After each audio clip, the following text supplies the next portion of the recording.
"Mom, these puppets are junk," my kids used to say. But when they were valued at $2 million, they wanted to take them from me. They told me straight, "Sign the papers or we'll put you in a nursing home." The porch boards still remember the weight of children. In summer they used to thrum like a stage, my three running barefoot with popsicles melting down their wrists. Now the boards just creak for me and for the cat, and for whatever wind sneaks up from the river and rattles the screen door. I keep the key on a ribbon around my neck and I always turn it twice, once for habit, once for the hush I like. The house answers with that old smell of lemon oil, cedar, and a thin breath of sawdust that never left after all those years in the workshop. I set the kettle and carry the blue willow tray into the front room. The marionettes watch from the walls like behaved cousins at a wake, heads cocked, eyelids painted down in modesty, shoes polished with beeswax that makes them shine like little apples. There's Miss Narcissa with her stiff parasol, the poet with his ink-stained hands, the miller who can lift a sack of grain if you tug the right string. My favorite, though I would never admit it to the others, is the sailor with the chipped tooth, a curl of rope on his shoulder. He's missing a button but it suits him. By the time the kettle gives its short whistle, I hear tires on the gravel. My son Mark doesn't believe in easing up to the house. He arrives like news. The door opens on a gust and his voice before I can call out, "Ma, you didn't fix that step. Someone will break a neck." "I'll put a ribbon on it," I say, and meet him with a kiss on the cheek. His wife Donna follows, her perfume a little too sweet for the room. Then Linda, my oldest, comes in with a grocery sack and the sort of smile that trembles on one side, the way she smiled when she brought home report cards she hadn't read yet. She sets the sack on the dining table and takes in the room the way a customer takes in a second-hand shop. "They're still here," she says. "All of them. Where would they go?" I set cups on saucers. "They live here same as I do." Donna peels off her gloves, fingers pinched at the tips. "They're haunting. No offense. The eyes. They only look at you if you look back," I say. Mark wanders to the wall and lifts the miller's hand. "Junk," he says and lets the hand fall. The glove slaps his wrist. He laughs. "Sorry, Pa. I hear the workshop clock in my bones. I haven't wound it in years, but there it is, ticking anyway. Your father used to say, 'Find the string and you'll find the story.' He never called them junk." "That was then, Ma." Linda pulls a sheaf of papers from her bag. "The house, well, it's too much for you. The gutters, the roof. Winter will be hard. We thought maybe sell before the first snow. It's a good market." Donna taps her fingernail on a paper clipped to the top. "This agent got us a number. Cash. No contingencies. It's generous for a property that needs everything." I pour tea. "I have a ladder. I have knees enough for the ladder." "You're 72, Mark says lightly, as if it's a joke. "The place is old. The dolls," he gestures. "They're, you know, creepy." "Marionettes," I say. "Dolls don't have jobs." Donna smiles without teeth. "They could have won estate sale. We even called around. There's an auction house in the city that deals in theatrical items." "I know them," I say. "Hollis and Beale. They used to carry my husband's repair work. We sold them 2 punch figures in '79. "You remember everything," Linda says, folding the papers into smaller and smaller quadrants. "We thought, if they take the whole lot, you won't have to worry about piecemeal." Mark drinks his tea in a swallow and sets the cup down as if it were empty when he started. "Let's make it simple. We sell the house, we sell the puppets, you come live with us till you find something easier. A condo. Near us. No stairs. No." He hunts for a word and lands on it. "No clutter." I feel my hands touch each other, palm to palm. An old stage habit I never broke. "We'll see," I say. "First we'll see." They don't like that. Linda goes to the wall and stares at the sailor. "This one has a face," she says, and then laughs, embarrassed by her own softness. I mean, they're well made. I'll give you that. He's got a chip, Mark says, flicking the sailor's tooth with his finger. What's he worth? $50? 75 if they've seen him dance, I say. It turns out the auction house will come look sooner than any of us expected. Donna has made calls I didn't hear. The man's name is Mr. Duval, French enough to sound important on the phone, and he arrives that afternoon with a portfolio and no coat though the air is cold. He brushes his hands together as if he could wipe the weather off his knuckles. Mrs. Benton, he says to me, with a nod that seems to see everything at once. I've admired your work for years. Your husband's too. May I? He doesn't touch. He walks the room with the eyes of a careful thief, cataloging without moving anything, and then he crouches to look at the poet's knees. The jointing there is complicated, Frank's invention. He makes a small approving sound in his throat. Mark leans in the doorway between us, arms folded. What are we talking? He says. If, hypothetically, a collection like this were to go to auction. Mr. Duval does not answer right away. He steps to the sailor and lifts the control bar with a kind of prayerful respect. Two strings tighten and the sailor lifts his arm to the old window light. The paint catches. The sailor bows, neat as a gentleman. I would have to bring a specialist for the mechanism on the larger pieces, Mr. Duval says. But as a set, provenance, condition, rarity, this is not a rummage sale. This is history. Offhand with proper marketing and the right date. He smiles at me and then briefly at my children. $2 million. Donna's hand finds Mark's forearm. Linda inhales and forgets to let it out for a second. Two words make a sound in the room like glass meeting marble. $2 million. I keep the tray steady. The kettle wants warming again. Somewhere the cat knocks a button off a windowsill, and it tinks against the radiator. The house hears the number and does not argue with it. Of course, Mr. Duval says. We'd need to authenticate everything, go through the workshop notes, any programs, posters. The value is in the story as much as the wood. He looks to me. You kept records, Mrs. Benton? In shoeboxes, I say. And in my head. Mark laughs too loudly. Well, Ma, that settles it. This stuff has worth. Real worth. We should move quickly, capitalize on the, what did you call it? The narrative. Provenance, Donna says, the syllables crisp in her mouth. Linda's eyes shine like she's caught in stage light. We'll take care of everything, she says. The packing, the paper, the agent, the signatures. You just rest, okay? You deserve it. I put a cup in each of their hands, as if tea time were a rope I could pull to slow them down. We'll proceed carefully, I say. There's no rush in telling a story right. But greed is quick. It runs ahead the way children used to. Down the porch steps and into the yard, ignoring fences, assuming the gate will open for them. I watched it flicker in their eyes like the reflection of a flame you can't see yet. Only the light it throws. Mr. Duval set his portfolio on the piano and opened it like a book, and the room, my quiet room, filled with whispers of numbers, and numbers have a way of making even good people listen hard. That night, the house seemed to breathe differently. The old beams creaked as though someone heavy moved through them, though I was alone in bed. I pulled my shawl tighter around my shoulders and listened. For years, silence had been my companion. But this was not silence. This was disturbance. The workshop sat at the far end of the garden, behind the lilac bushes my husband planted long ago. It was my sanctuary once, where paint-stained aprons hung, where wood dust sparkled in shafts of afternoon light, where the puppets slept suspended from their strings. Lately, it had become more a tomb of memories than a workshop. Yet that night light flickered inside. I rose slowly, bone stiff, and slipped into my slippers.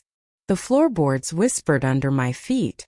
I knew every creak of that house, And so when I reached the back door and heard an unfamiliar shuffle, cautious, deliberate, I stopped. My hand hovered over the doorknob. The air outside was sharp with autumn. The moonlight silvered the garden path, lighting my way as I moved carefully toward the workshop. The lilacs trembled though there was no breeze. My heart beat not in fear, but with a strange sense of certainty. Whoever was inside, it was not a stranger. I pushed the door gently, and it yielded with the faintest groan. The smell of oil and dust greeted me. Strings swayed as though disturbed. The puppets, my beloved marionettes, stared down with their painted eyes, half lit by the lantern someone had dared to light. At the far end, the largest marionette lay sprawled across the bench. My heart clenched at the sight. He was a towering figure I had carved with my husband, the pride of our little shows, a grand knight in faded blue velvet. But now his chest was cracked open crudely, gears and rods exposed like a butchered animal. A shadow moved. My son's profile flickered in the lantern light. His hand disappeared quickly into the puppet's cavity, searching, pulling, then shoving again with frustration. I didn't speak. Not yet. Another voice joined him, my daughter's. "It has to be in here," she hissed, her whisper jagged. "You heard what he said. A safe. Hidden." My son cursed under his breath. The knight's wooden arm jerked as though protesting. A splinter fell to the floor, sharp as betrayal. I stepped back, careful not to let the door creak further. My chest felt heavy with a grief I couldn't yet name. It wasn't for the puppet, though seeing him gutted cut me deep, but for the children I had raised, now prowling like thieves in the night. I hurried back into the house before they could sense me. Later, from my bedroom above the garden, I heard their voices again. They thought I was asleep. The window was cracked open, and their whispers carried clearly on the night air. "It must be behind the mechanism," my daughter said. "He wouldn't have hidden it anywhere else. A safe inside the puppet, that's what the papers hinted at." "We'll find it before she does," my son muttered. "She doesn't need to know a thing." I sat rigid, the quilt bunched in my fists. Safe. Puppet. Hidden. Their words spun around me. All these years my puppets had been dismissed as toys, relics, junk. Yet my children were tearing them apart in search of something buried deeper. The lantern in the workshop finally dimmed. Silence settled once more. But it was not the silence I had known. No, this one pulsed with secrets. I closed my window and sat in the dark, listening to the ticking of the clock on the mantel. Each second stretched like a string, taut and fragile. My children thought themselves clever, but I had spent my life watching wooden faces come to life on strings. I knew the language of shadows, of movements meant to deceive. Something was hidden in my puppets, something my husband had left behind, and now my children wanted it for themselves. That night I did not sleep. I watched the moon trace across the floorboards and I waited. The knight lay wounded in the workshop, but he had already whispered his secret to me. Nothing stays hidden forever. The morning after that dreadful night, I made myself a pot of coffee stronger than usual. My hands trembled as I poured, though I blamed it on the chill rather than the truth.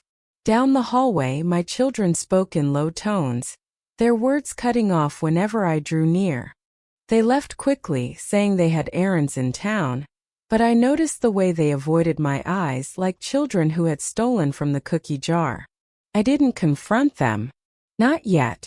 By noon, a polished automobile pulled into the gravel drive. The man who stepped out was tall, sharp as a crow in his black coat, Mr. Duval, the auction representative. He carried a briefcase that seemed far too thin for the weight it carried. His smile was warm for me, but his eyes, oh those eyes, darted past me toward the workshop, as though he had already memorized the way. "Madam Benton," he said smoothly, bowing his head. "I trust you had time to consider our valuation?" "I've had time," I replied, leading him into the parlor. The marionettes lined the walls, silent witnesses. Their shadows leaned long across the floorboards, as if they too were listening. He walked slowly along the row of figures, murmuring their names as though reciting a litany. The poet, the sailor, a magnificent carving. His gloved fingers hovered close but never touched. Finally, he paused at the empty space where the night had hung. And the largest piece? Where is he? I stiffened. In the workshop. He's delicate. His eyes gleamed. Delicate, yes. And perhaps important. Before I could ask what he meant, the front door opened.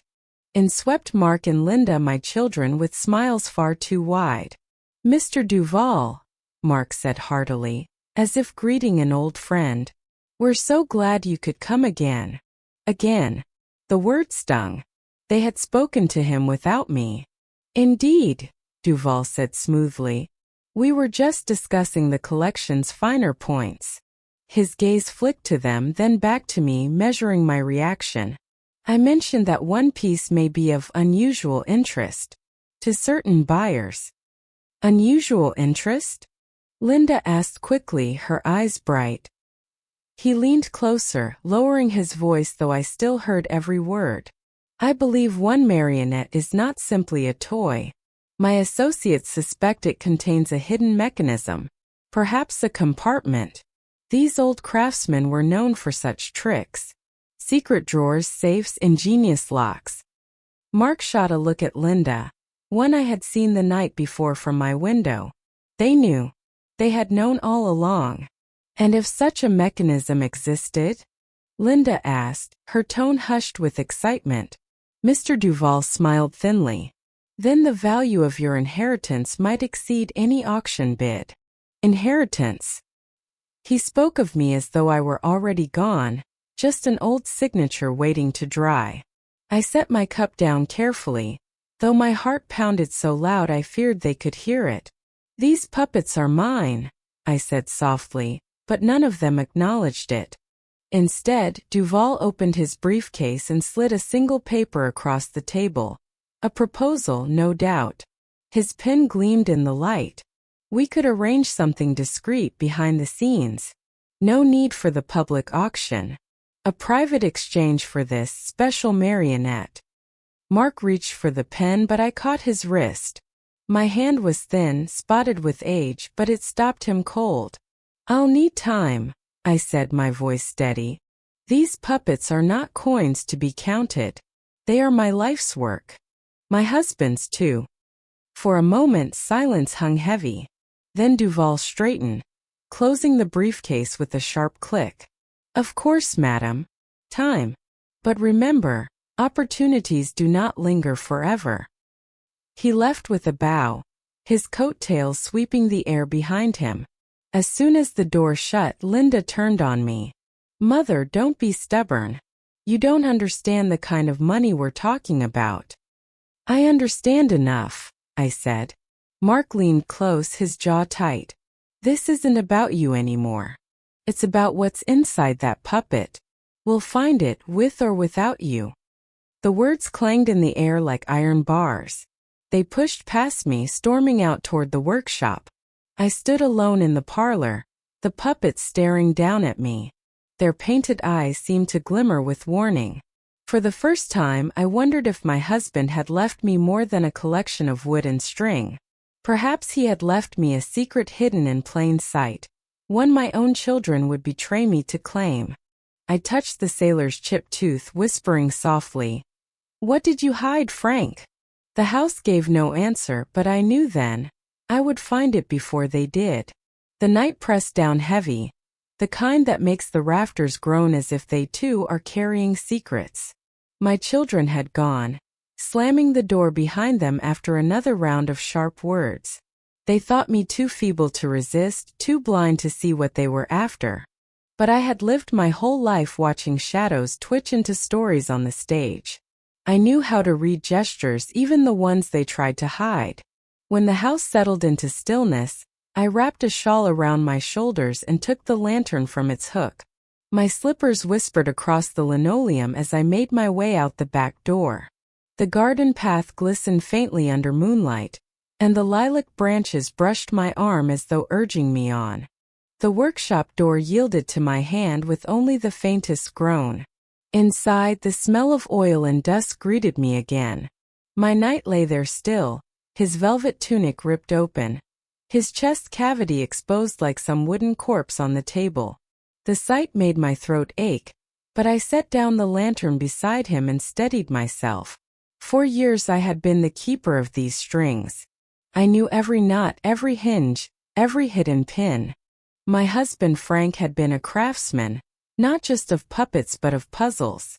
He always said, "A good puppet should have secrets. That's what makes them alive." At the time I thought he meant only about performance. Now I understood he meant something else entirely. I touched the knight's arm gently, then slipped my fingers beneath the velvet. My children had already forced open part of the torso, but their hands were clumsy, greedy. Mine were slow, careful, remembering. I followed the gears until my thumb brushed against a ridge that should not have been there. It was a dial hidden deep. My breath caught. I turned it once.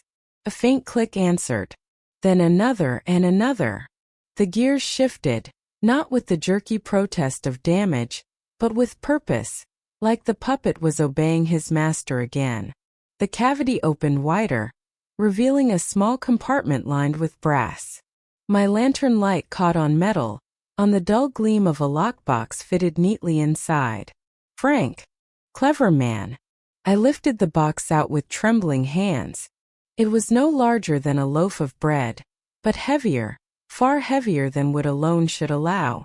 My fingers traced the keyhole, and for a moment I feared I'd reached a dead end. But Frank had never left me without guidance. On the back of the knight's control bar, the very piece I had held 1,000 times on stage, was a tiny notch. I pressed it and a key slid out, tucked inside all these years. The lock yielded with a reluctant sigh. Inside lay a folded sheaf of paper, yellowed at the edges but still strong. I set it on the workbench, smoothing it flat with both palms. At the top, bold letters announced, "Contract Agreement, Hartford Grand Theatre." My heart jolted. I knew the theater. Everyone did. It was the crown jewel of the region, a house of velvet curtains and golden balconies. My husband had once worked there repairing stage machinery. I thought those days long behind us. But here in black ink was proof. The rights to the theater signed decades ago, bearing Frank's name alongside the original owners. I pressed my hand to my mouth. This was no trinket, no relic. This was power, wealth, legacy. A contract that could yield millions, far beyond the puppet's auction value. And my children had known. That's what their whispers meant, what their greedy eyes sought. They hadn't cared for the puppets, not for the shows, not for me. They wanted this. I folded the document back carefully and slid it into my apron pocket. Not once in 72 years had I ever felt so both burdened and protected at the same time. Frank had trusted me to find this, not them. As I blew out the lantern and cradled the knight's head back into place, I whispered, "Thank you, old friend. You kept him safe." Outside the night was still, but in the distance I thought I heard footsteps, too slow for strangers, too sure for chance. My children had not gone far. I clutched the contract to my chest and hurried back into the house. They would come for it, I knew. But I was no helpless grandmother waiting to be robbed. They had underestimated me. By the time dawn stretched across the curtains, I had already made my plan. I would not let them take what was mine. I had hardly slept after finding the contract. It lay folded in my sewing basket beneath scraps of muslin, safe enough for the night. At dawn I dressed slowly, tying my apron as if it were armor. I made oatmeal, sliced apples into the pot, stirred with a wooden spoon that had outlived my husband by 30 years. The smell filled the kitchen, but I tasted none of it. By mid-morning, I heard the crunch of tires on gravel. Mark's truck first, then Linda's car. They didn't bother knocking. The door swung open and in they came. Not with greetings, not with warmth, but with the sharp air of business. Linda carried a leather folder. Mark clutched a thermos, though I doubted there was coffee inside. Their faces were drawn hard with purpose. "Mother," Linda began, laying the folder on the table, "we need to talk." I gestured to the oatmeal. "Sit. Eat." Mark waved it off. "We're not here for breakfast. We're here to settle this." "Settle what?" I asked softly. "The contract," Linda said flatly. The word hit the room like a hammer. They knew. Of course they knew. Mark leaned forward, palms pressing the table. "We want you to hand it over. Right now." I folded my hands, steady despite the shaking in my chest.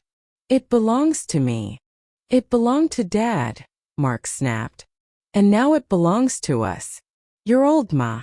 You can't manage property rights, lawyers, business deals. You'll get eaten alive. Better to let us handle it." "Handle it for yourselves," I said. Linda's voice rose, brittle as glass. "Do you know what you're risking? Millions. Do you think you can keep track of that? You'll forget where you even put the paper. We're trying to protect you." "By stealing from me?" Mark slammed his fist against the table. The oatmeal trembled in its pot. "Don't twist this. We're your children. You should trust us." I looked at them both, and for a moment I saw not the hard lines in their faces, not the greedy glint in their eyes, but the children they once were. Mark, muddy-kneed, bringing me dandelions. Linda, curled on the couch with a book she could barely hold open. But those children were gone, replaced by strangers.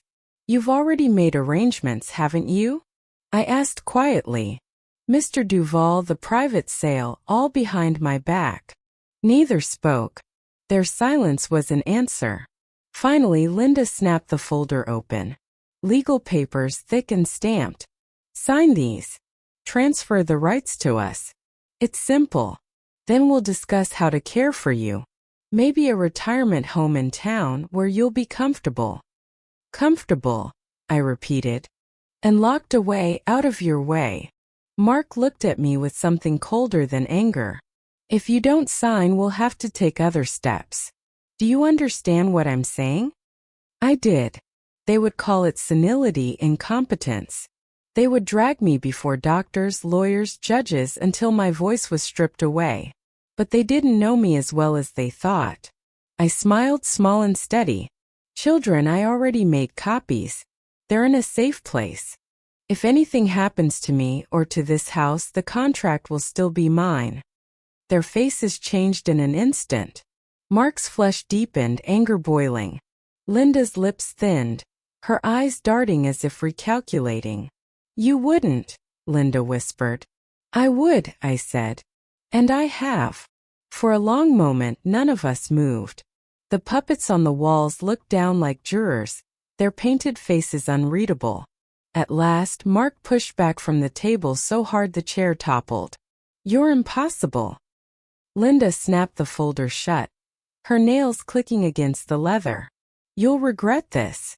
When the lawyers come, when the papers pile up and you can't keep up, you'll wish you'd listened." They stormed out, the screen door slamming so hard it rattled the window panes. Gravel sprayed as their cars tore down the drive. The kitchen fell silent. Only the oatmeal bubbled softly, forgotten on the stove. I stood alone, hands braced against the table. My knees ached, but I felt taller somehow, steadier. They thought me weak, but I had outplayed them once already. I lifted the sewing basket, checked the hidden fold where the contract rested. Then I touched the sailor puppet on the wall, his chipped tooth glinting in the morning light. "Don't worry," I whispered. "We're not done yet." It had been years since I set up the stage. Dust lay thick over the old curtains, but my fingers remembered each knot, each pulley. The boards creaked as I unfolded them, and the smell of cedar and varnish rose like memory itself. By afternoon, the workshop had transformed, not into a place of secrecy or betrayal, but into a theater again, alive with waiting. I invited my children for supper. One last performance. I told them over the phone, keeping my voice light, almost sweet. Curiosity drew them back, though suspicion flickered in their tone. Perhaps they thought I meant to appease them, to soften before handing over the contract. Let them think what they liked. The sun dipped low when they arrived, their footsteps crunching on gravel. They entered without knocking as ever, and found me standing in the workshop, lanterns glowing on either side of the stage. Rows of puppets hung like an audience of their own, strings glinting in the lamplight. "What is this?" Linda asked, her eyes darting around. "A show," I said simply. "For you." Mark scoffed, but they didn't leave. Greed makes people linger even when they don't trust what they see. I pulled the curtains wide, and the first puppet descended. A woman with sharp eyes and a thin smile, her painted face unmistakably Linda's. Linda's lips parted. "Mother." Before she could finish, another puppet slid down, broad-shouldered, with a painted frown and a shock of dark hair. Mark. He cursed under his breath. "What game is this?" "No game," I said, moving the controls. The Linda puppet turned to the Mark puppet and wagged its finger. "It's mine, brother. The contract belongs to me." The Mark puppet lunged forward, arms swinging on its strings. "You'll lock her up before I let you have it." The wood clacked as they collided, their shadows writhing on the curtain behind them. My children shifted uneasily. "Enough," Linda snapped. "This is ridiculous." But I didn't stop. Another puppet descended, smaller, older, with white hair made from thread and a shawl of lace. "Myself." She raised her tiny hand and shook her head. "You'll not have it," she said in my voice, my hand guiding the strings. The air grew taut. The lantern flames quivered. For a moment it seemed as if the puppets moved without me, jerking with a will of their own. The painted eyes glistened, the shadows deepened. Even I felt the hair rise at the back of my neck. Mark muttered. "What the hell?" Linda whispered. They're staring at us." I drew the puppets closer together until their wooden mouths nearly touched, and then with one sharp tug, I made them bow as a trio. Their strings trembled, their painted faces caught in the golden glow. "You see," I said softly, "the show tells the truth. You've plotted, whispered, schemed in my own house. You wanted the night torn apart, you wanted the contract stolen. But you forget. Every string in this house runs through my hands." They stood frozen. The puppets swayed gently, and for the briefest moment, I swear I felt a force that was not mine alone. The knight, hanging in the back, gave a faint shudder as though remembering. My children glanced toward him and then back at me, their faces pale. "Mother," Linda said finally, her voice low, "you're unwell." "No," I answered, my hands steady on the control bars. "I am awake. Awake enough to see what my children have become." I let the puppets dangle still, their shadows looming over the walls. Silence swelled between us, thick as a curtain. At last Mark grabbed Linda's arm. "Come on. Let's go." They left in a rush, the workshop door banging shut behind them. I was alone again, with only the soft sway of the puppets around me. I lowered the controls slowly, breathing deep. The silence afterward was different, not empty but waiting. The puppets hung there, their faces solemn, as if they too had judged and delivered their verdict. I touched the knight's arm, whispering, "Soon. They'll return. But so will you." The strings trembled under my fingers. And I knew this was only the beginning. Halloween fell on a Sunday that year. A chill evening with a restless wind that made the leaves chase each other down the street like children in costumes. In the city, Hollis and Beale had dressed their auction hall as though for a masquerade. Orange lanterns flickering in the windows, velvet drapes heavy with dusted cobwebs. The grand chandeliers glittered above the stage where my puppets were lined in neat rows, each tagged, each catalogued, each priced for strangers' hands. I had not been invited. My children had insisted the collection was theirs to present, theirs to sell. They arrived in masks, not of cloth or paper, but of charm and civility. Mark wore a suit too tight at the shoulders, Linda a dress that glittered beneath the chandeliers. Their smiles stretched wide for the auctioneer. But behind them lay nothing but hunger. I did not sit among them. No, I waited until the crowd had swelled and the murmurs filled the hall like an orchestra tuning. Then I slipped through the side doors dressed in black, a cloak about my shoulders, and on my face a puppet master's mask carved from wood. Its lines deep, its smile both kind and stern. My husband had made it long ago for a festival we never attended. Tonight it was mine. The crowd hushed as the auctioneer lifted his gavel. Ladies and gentlemen, welcome. Tonight, we present a collection of extraordinary craftsmanship, the Benton marionettes. Rare, storied, and priceless. My children beamed under the praise, their heads high. They did not see me slip to the edge of the stage. The sailor was first, his chipped tooth catching the light as the auctioneer spun his tale. Bids flew quickly, 50,000, 70, 100. The numbers rose like fire on dry grass. Mark's hand tightened on his knee, the veins in his temple pulsing. Linda whispered to him, her eyes shining. Lot after lot passed. The poet, the miller, Miss Narcissa. Each climbed higher than the last, the crowd caught in the fever of it. My children leaned forward, drunk on the sound of money. Then came the night. The great figure, restored by my hands after their clumsy assault, his velvet stitched neat, his gears oiled and silent. The auctioneer spread his arms wide. The centerpiece of the collection. Ladies and gentlemen, I am told this figure may hold secrets. The room stirred. Secrets. Exactly the word to draw them in. Mark rose half from his seat, ready to claim the stage, to strike some hidden deal with Duval or whoever else had promised them fortune. But before he could move, I stepped forward.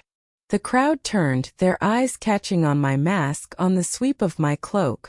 I climbed the steps and stood beside the knight, my hand resting on his wooden shoulder. The gavel froze midair. "Who is this?" the auctioneer demanded, his voice sharp with alarm. I spoke clearly, the mask muffling nothing. "I am the puppeteer, the one who made these figures dance. And I am the rightful owner of every piece you see before you." Gasps rippled through the hall. My children's faces drained of color. From beneath my cloak, I drew the folded contract. Not the fragile original, but a clean, notarized copy. I held it high, my voice steady. "Here is proof of my rights. Not only to this collection, but to the Hartford Grand Theatre itself. My husband's signature, my inheritance, my work. These puppets are not for sale. They are mine." A hush fell so deep it seemed the chandeliers themselves stopped flickering. Linda's voice broke the silence, shrill and desperate. "She's lying. She's senile. You can't listen to her." Mark shoved through the crowd, his hand outstretched. "Mother, give me that paper." But the auctioneer raised his gavel, striking it once with authority. "Enough. This hall deals in legitimacy, not family quarrels. Do you have documentation?" he asked me. I stepped forward and laid the copy upon the podium. The auctioneer skimmed the lines, his eyes widening. Then he nodded slowly. "It is valid. The collection and the rights belong to her." The crowd murmured, excitement turning to awe. My children stood frozen, their ambitions crumbling like brittle paper in their fists. I turned to the audience, lowering my mask just enough for my eyes to meet theirs. "The show," I said, "is not over, but it will be mine to direct." The knight loomed tall beside me, his hollow chest now whole, his strings ready. For the first time that night I felt the weight lift. The puppets were safe. The theater was mine. And my children, well, they had revealed their true faces. The night after the auction, I placed the contract on my kitchen table and read it again under the lamplight. My children had slunk away from the hall in silence, their faces twisted with shame and fury, but I knew them well enough. They would not give up so easily. The paper in my hands was more than property rights. I could feel it in my bones. Frank had never done anything halfway. His carvings had hidden locks, his marionettes had secret joints, and his letters to me were full of codes only the two of us could unravel. This contract, bold and official though it looked, carried something else. I tilted the pages toward the light. There, in the margin near Frank's signature, faint markings almost invisible, as though pressed into the parchment without ink. I fetched my husband's old magnifying glass and traced the shallow grooves. They were numbers. Not dates, not sums of money, but coordinates. My breath caught. Coordinates leading to what? A chest, a lockbox, a cache? I laid the paper flat and compared it against an old theater program Frank had once scribbled notes on. The numbers aligned perfectly with the map of Hartford itself. The mark fell near the old river docks, where the theater once stored its archives. Frank, you sly fox. The next morning I dressed in my warm coat and sturdy shoes. I tucked the copy of the contract into my bag, leaving the original hidden in the sewing basket beneath the muslin. I wasn't foolish. If my children broke in, they would find nothing but scraps. Sure enough, as I locked the door behind me, I noticed footprints in the frost by the porch, fresh ones circling the house. They were watching me, waiting for me to slip. I made my way into town, my cane tapping steady against the pavement. The docks were quiet, the old warehouses leaning like tired giants. I found the one marked on Frank's secret coordinates. A crumbling brick building with boarded windows and a rusted iron door. The sign above was long faded, but I could still make out the words property of Hartford Grand Theater. The lock was heavy, but the key my husband had left inside the night's control bar, the same one that opened the small safe, fit neatly. With a groan the door yielded. Inside, dust coated everything. Boxes of playbills, broken stage props, costumes eaten through by moths. I moved slowly, careful not to disturb more than I must. Then beneath a rotted tarp I found it. A steel trunk scarred with age but intact. My hand shook as I lifted the lid. Inside lay folders bound with twine, stamped with seals I recognized, deeds, bank records, partnership agreements. Not just the theater contract, but the theater's lifeblood. Shares, financial rights, documents worth far more than $2 million at auction. This was the fortune Frank had hidden, knowing it would one day fall into greedy hands if he didn't bury it well. I laughed softly, though it caught in my throat. You've outsmarted them all, Frank. But my triumph was short-lived. A floorboard creaked behind me. I turned sharply, and there they were, Mark and Linda, framed in the doorway, their eyes hungry, their faces pale in the dim light. You shouldn't have come alone, Mother, Mark said, his voice low. It's dangerous out here. Linda stepped closer, her gaze fixed on the trunk. Is this what you've been hiding? I drew myself up, frail body though I was, and placed both hands on the trunk. It's mine. Your father meant it for me.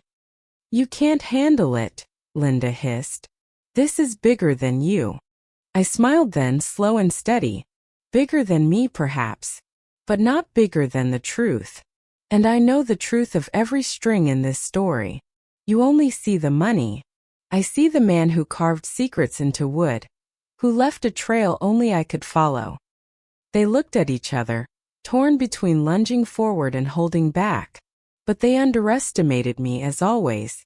I reached into my bag and drew out my telephone, old and heavy but charged, and snapped a picture of the trunk's contents. If anything happens to me, I said calmly, these records will find their way to the authorities, and you'll be left with nothing. Their faces hardened, but they didn't move. I closed the trunk with a thud and set my cane firmly on the ground. The hunt is over.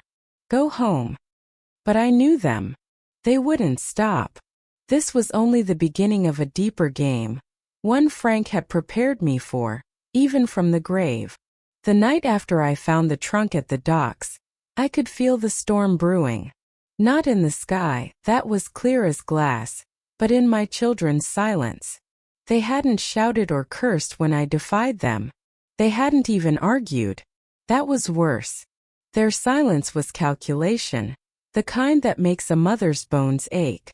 I returned home with the documents locked away where no one would think to look. But I knew they would come. They had the smell of wolves about them now, circling, waiting for the right moment. The house creaked in the early hours, and I rose from bed with my lantern. The workshop door stood ajar. My heart thumped, but I stepped inside, and there he was, the knight. He stood taller than I remembered, the lantern's glow catching the gold thread I had stitched into his velvet tunic. My children had left him broken once, but I had mended him with patient hands.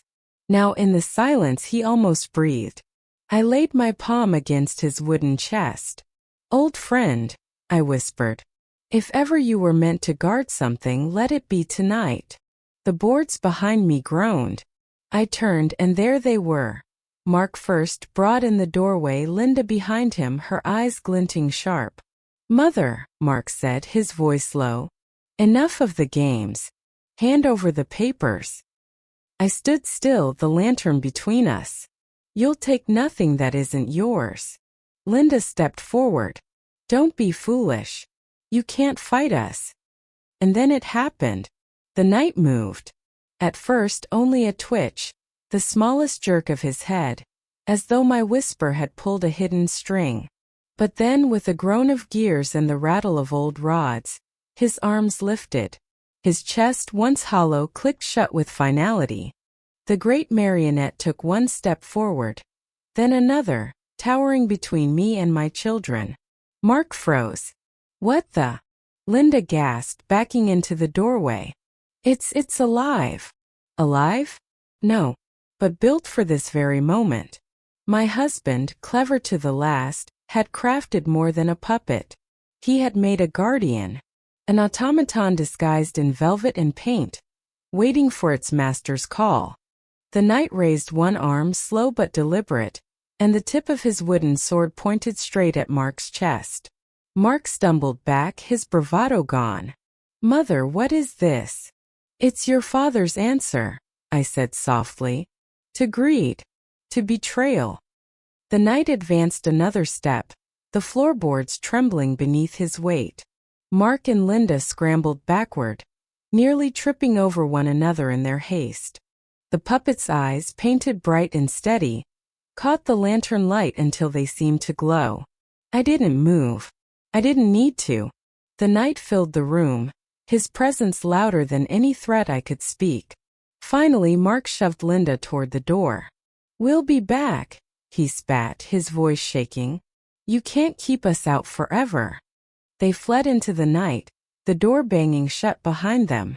The knight lowered his sword, his gears settling with a sigh. He stood motionless again, a silent sentinel. I touched his arm, tears stinging my eyes. "Well done, Frank," I whispered. "You built him not just to dance but to protect." The lantern flickered. The workshop was quiet once more. But I knew this was not the end. My children would return with lawyers, with schemes maybe worse. Yet for the first time I felt unafraid. I had the contract, the documents, the knight, and the strength of knowing I was not as alone as they believed. The puppets had been called junk, toys, trash. But tonight one had stood taller than flesh and blood, and in doing so saved me. The papers were mine. The contract, the deeds, the records, all secured. My children tried once more, through lawyers and letters, but the law stood firm. The rights were mine, and no courtroom could wrest them away. And so I returned to the Hartford Grand Theater. The old building, once echoing with dust and silence, opened its doors to me like an old friend. The velvet curtains, frayed but proud, swept aside as if welcoming me home.